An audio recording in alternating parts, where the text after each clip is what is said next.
This is OwlUp, where learning happens in minutes, not hours. For a deeper journey, explore all our courses at owlup.co. Now, let's dive in.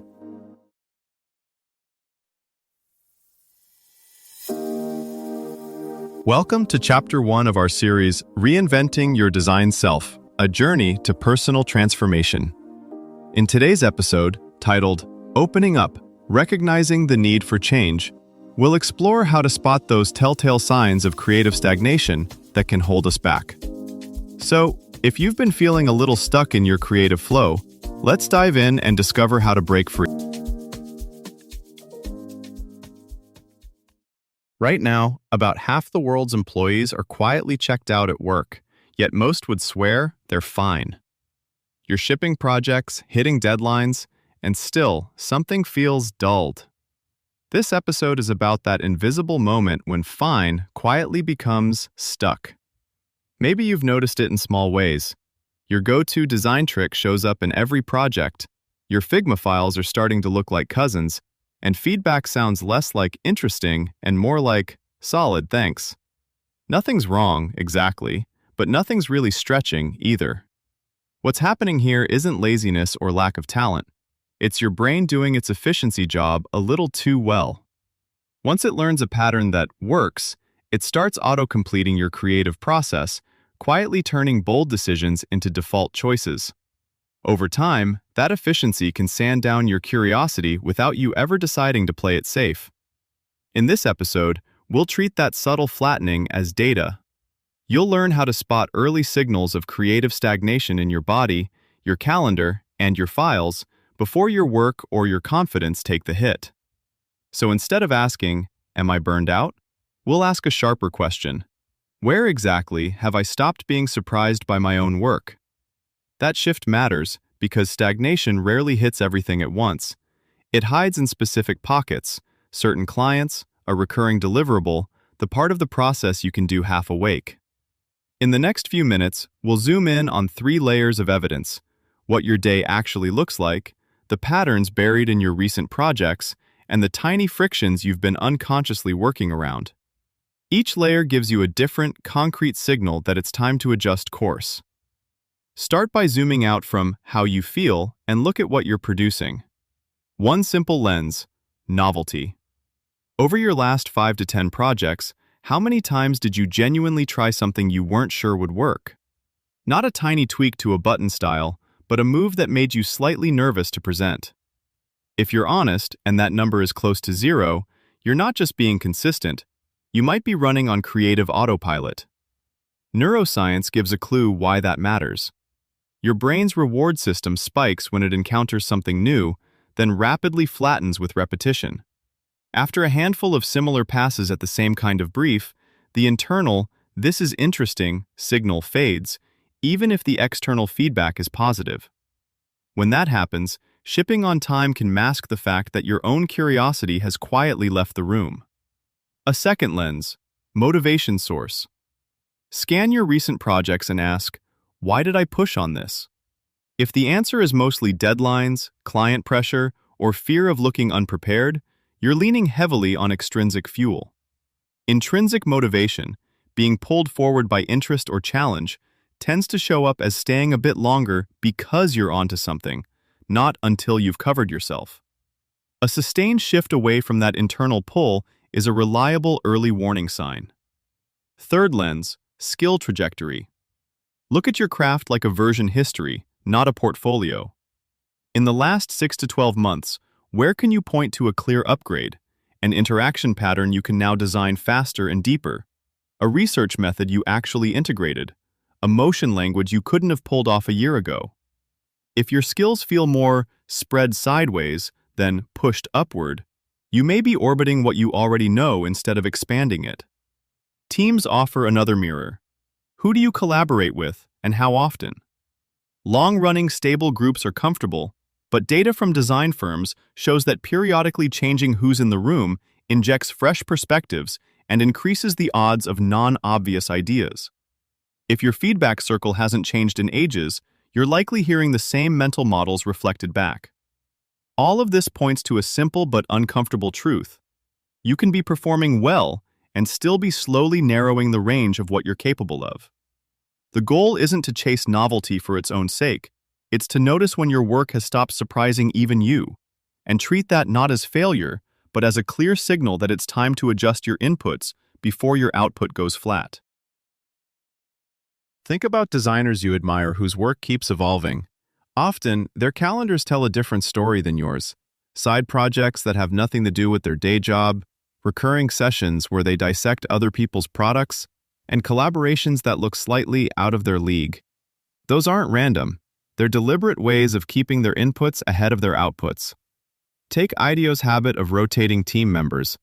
The benefit isn't only diversity of thought, it also forces each person to re-explain their defaults to new collaborators. In that act of explaining, stale assumptions surface. Or look at Adobe's Kickbox. It doesn't wait for someone to feel stuck. It bakes in small, time-boxed experiments that regularly put designers in contact with uncertainty before their work starts looping. A creative career is closer to a well-architected building than a single room. Load-bearing walls, core skills, stay. Movable partitions, tools, collaborators, formats shift as new needs appear. Recognizing where you haven't moved a wall in years is often the cleanest signal that it's time to reconfigure your space, not just decorate it. As AI systems learn your style and start offering good enough options by default, the real risk isn't doing worse work. It's slowly losing your edge without noticing. The designers who stay sharp will treat their own habits like a product in beta, instrumented, reviewed, and regularly refactored. Think of recurring version updates to how you learn, not just what you ship. Your challenge this week? For the next 7 days, run a personal, creative telemetry experiment. Here's how. 1. Set up 3 tiny sensors. Each day, capture just 3 quick data points on your phone or notebook. One moment you felt mildly curious or energized while working. One moment you felt yourself going on autopilot. One moment you dodged a stretch opportunity, even a small one. Keep each note to a single sentence and timestamp it. Don't judge, don't analyze yet. Treat it like logging events in an app. 2. End-of-day micro-review, 5 minutes max. At the end of each day, look at your 3 notes and answer in bullets. What specifically triggered the curiosity spike? What conditions were present when you went on autopilot? Why did you skip the stretch moment? Time, confidence, pressure, something else? You're not trying to fix anything yet, just labeling patterns as they emerge. 3. End-of-week release notes, 15 to 20 minutes.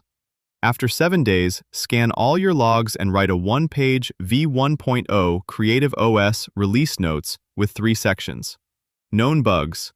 2 to 3 recurring contexts where you default to autopilot. Performance boosters.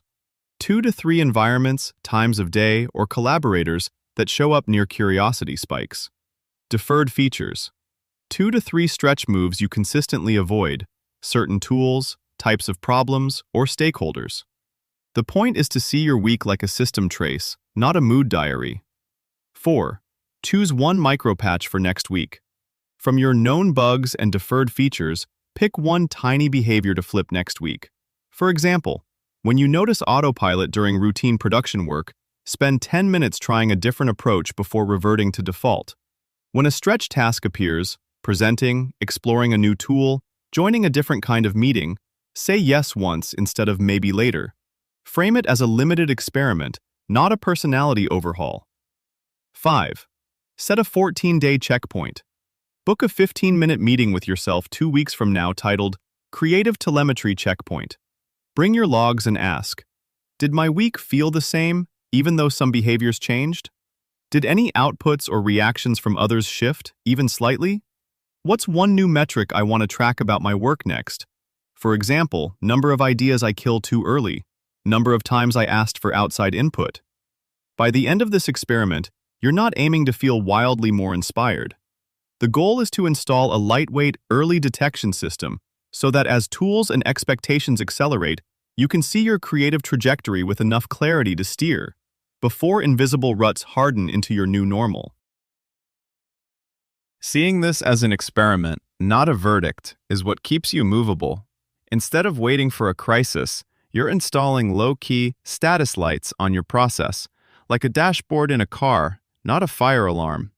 Over time, those signals let you steer toward harder problems, stranger inputs, and bolder collaborations long before your work starts to feel like reruns.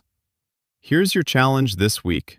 Choose one area of your life you've been white-knuckling through, like staying in a draining job or pretending a relationship is fine, and have one honest, face-to-face conversation about it with someone you trust. Before that conversation, say out loud, twice, the specific change you're considering. For example, I'm seriously thinking about setting a boundary with my boss around after-hours emails. During the conversation, ask them one direct question. From the outside, what patterns do you see me repeating here? And just listen without defending or explaining.